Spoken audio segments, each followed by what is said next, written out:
Hello बच्चों, आज की क्लास में अपन कोऑर्डिनेट ज्योमेट्री जो अपना टॉपिक चल रहा था 10th एनसीईआरटी बुक का, तो आज एक्सरसाइज 7.2 का क्वेश्चन नंबर 4 सॉल्व करेंगे आज अपन। लास्ट लेक्चर में अपनों ने सेकंड थर्ड क्वेश्चन समझा था।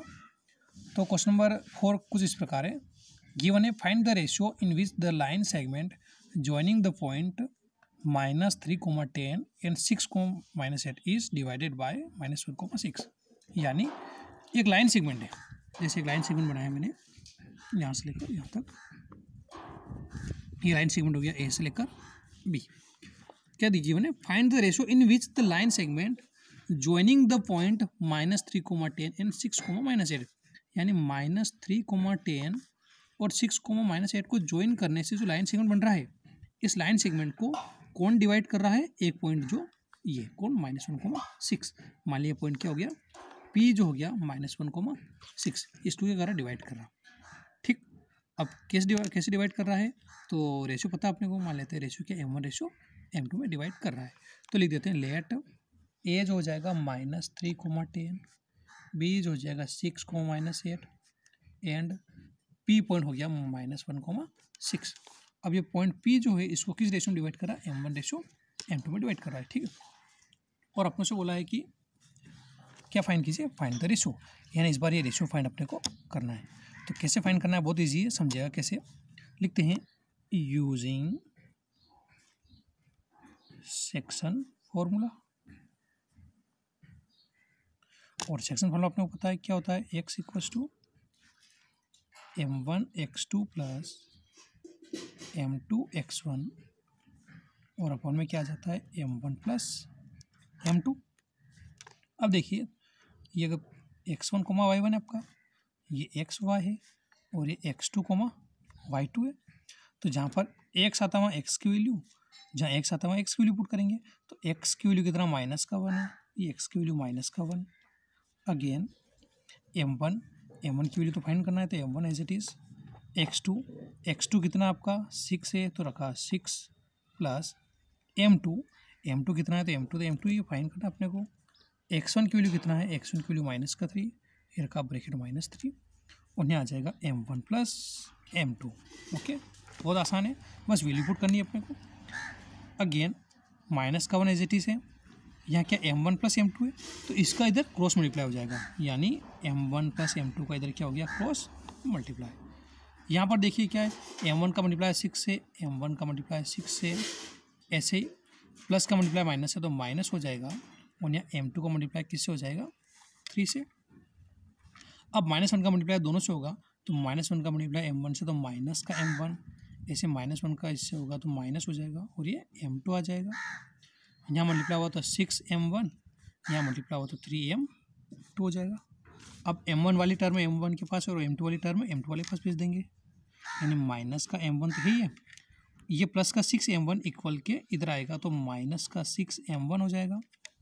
ऐसे यहाँ पर माइनस का 3m2 है, ये माइनस का m2 इक्वल के उधर जाएगा तो प्लस का m2 हो जाएगा, यानी माइनस का 1m1 और माइनस का 6m1, जब दोनों ही नंबर माइनस के तो प्लस हो जाते हैं, और माइनस का क्या आ जाएगा 7m1। ऐसे ही माइनस का 3m2 और प्लस का m2, तो माइनस प्लस माइनस हो जाता है, तो 3 में से 1 माइनस हो जाएगा, तो आएगा माइनस का 2m2 हो जाएगा। अब देखिए माइनस से माइनस आपके कैंसिल, तो यहाँ आ गया 7m1 = 2m2। अब यहाँ m1 एज इट इज़, इस m2 को यहाँ भेज देते तो अपन में क्या आ जाएगा m2 को अपन भेज दिया, तो यहाँ क्या बचा 2, और इस 7 को इधर भेज देंगे तो 2/7 हो जाएगा। तो देखिए m1/m2 का क्या निकल के आ गया, 2/7, यानी m1 और m2 का जो रेशियो निकल के आ गया वो क्या निकल के आ गया, 2:7। समझ में आया, ये आपका क्या हो गया, आंसर आ गया। ठीक, तो यहाँ पर आप लोगों ने x का सेक्शन फार्मूला लगा के रेशियो निकाला, अगर आप y का फार्मूला लगा के निकालते तो भी यही आंसर आता, उसमें कोई फर्क नहीं पड़ता। आप बोले x का लगाइए सेक्शन फार्मूला या y का। तो इस तरीके से आपका क्वेश्चन नंबर 4 कंप्लीट हुआ। इसके बाद चलते हैं अपन क्वेश्चन नंबर 5 सोल्व करने। तो चलिए क्वेश्चन नंबर 5 आपके सामने गिवन है, फाइंड द रेशियो, ध्यान समझिएगा, find the ratio in which the line segment joining A और बी कोऑर्डिनेट। एक लाइन सेगमेंट है जो ए और बी कोऑर्डिनेट को ज्वाइन करा, जैसे मैंने आपके लिए ग्राफ बनाया इस तरीके से, जिसमें ये पॉइंट ए हो गया और ये पॉइंट बी हो गया। ए के कोऑर्डिनेट है 1,5, तो ए के लिखिए 1,-5 और बी के -4,5 और -4,5। अब इन दोनों पॉइंट को ज्वाइन करने वाला जो लाइन सेगमेंट है is divided by the x axis. ये किसको डिवाइड कर रहा है? एक्स एक्सिस को। तो देखो लाइन सेगमेंट ज्वाइन करने पर ये कहीं कट कर रहा है एक्स एक्सिस को, ये एक्स एक्सिस को मान लो यहाँ कट कर रहा है, ठीक है। तो बोला है also find the coordinate of the point of division. तो आपसे बोला है कि एक तो ये जो लाइन सेक्शन डिवाइड कर रहा है इसको, लाइन सेगमेंट, ये किस रेशियो में इसको डिवाइड कर रहा है तो वो फाइंड कीजिए। साथ ही ये अगर एक्स एक्सिस को कट कर रहा है कहीं पर भी तो ये किस पॉइंट पर उसको कट कर रहा है, उस पॉइंट ऑफ डिवीजन भी फाइंड कीजिए, ठीक। तो देखिए यहाँ पर एक्स एक्सिस को कट कर रहा है, तो अगर ये एक्स एक्सिस पे कट कर रहा है तो ए का तो वैल्यू होगी, लेकिन वाई यहाँ पर क्या होगा? 0। तो मैंने एक्स कोऑर्डिनेट तो मान लिया ए और वाई क्या हो जाएगा यहाँ पर 0। आपको पता है ये बेसिक में 9 बहुत अच्छे से पढ़ा आपने कि एक्स एक्सिस पे वाई की वैल्यू 0 होती है और वाई एक्सिस पे एक्स की वैल्यू 0 होती है। पर ये पॉइंट एक्स एक्सिस पे प्रेजेंट है इसलिए एक्स की तो वैल्यू मानिए अपने ए और वाई क्या हो गया यहाँ पर 0।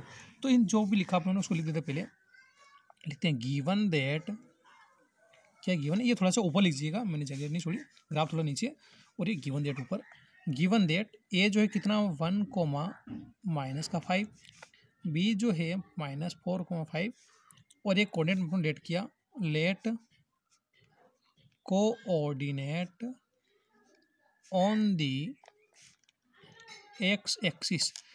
एक्स एक्सिस पे जो कोऑर्डिनेट है उसको नाम दीजिए अपने पी, ये नाम पी, और ये क्या हो गया A,0, इतना तो आपको क्लियर है।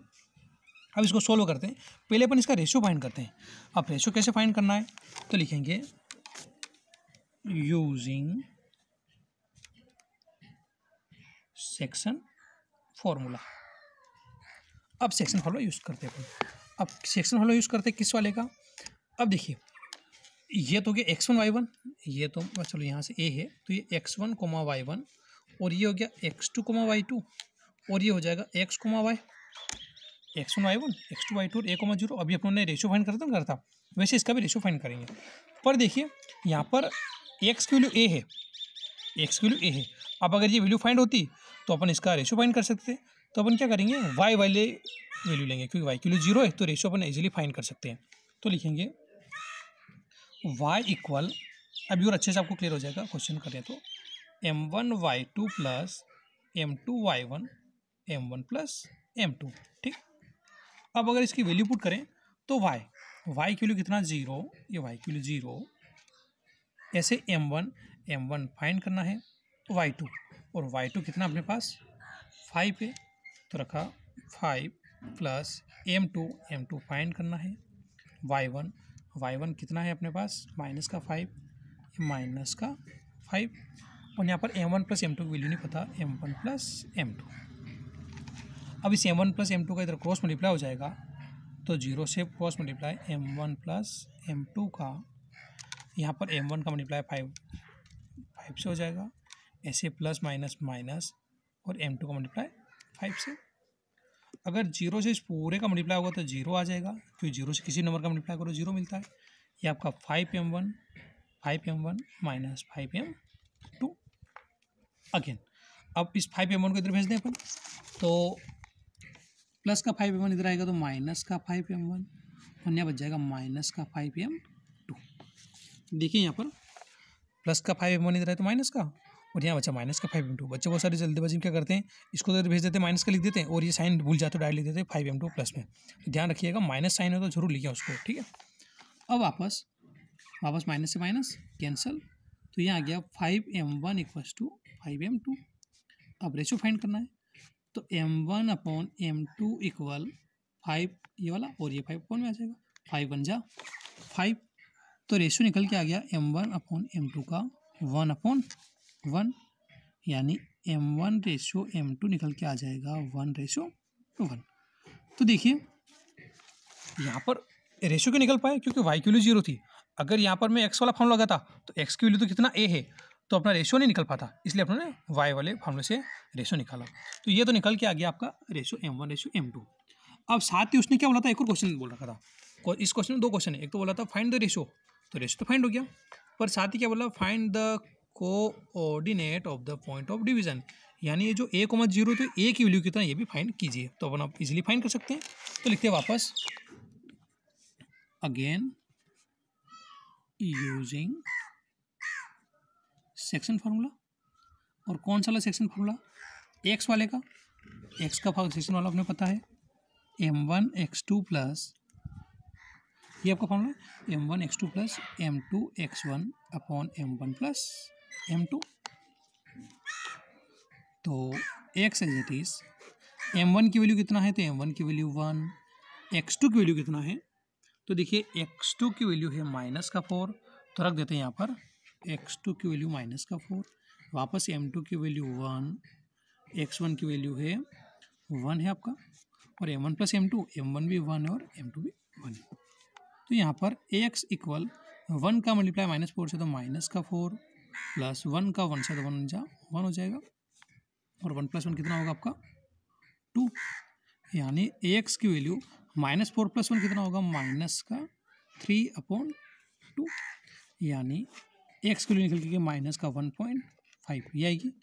तो देखिए x की वैल्यू मिल गई अपने को। अच्छा x यहाँ पर a था ना, तो इसलिए x के प्लेस पर क्या लिख देंगे यहाँ पर a, सॉरी ये भी a, ये भी a और ये भी क्या हो जाएगा a, क्योंकि x की वैल्यू तो a है। तो अपना आंसर जो हो जाएगा, रेशियो तो हो जाएगा 1:1, और जो कोऑर्डिनेट है वो क्या हो जाएंगे आपके -1.5 और 0। अच्छा देखिए, अपनों ने जब ग्राफ से करा था तो ये लाइन बिल्कुल -1 और -2 के बीच में जा रही थी। अगर ग्राफिकली अगर अपन डायरेक्ट निकालना चाहे तो देखो -1.5 वैसे निकल के आ रहा था, और अपनों ने क्वेश्चन सोल्व करा तो भी कितना निकल गया -1.5। तो ये ग्राफिकली भी सही है और आपका ये पूरा स्टेप से भी सही है। तो आज के लेक्चर में अपने क्वेश्चन 4 और 5 सोल्व करा। तो घर पे दोनों क्वेश्चन सोल्व कीजिएगा। इसके बाद मिलेंगे अपन नेक्स्ट लेक्चर में नए क्वेश्चनों के साथ। जय हिंद, जय भारत।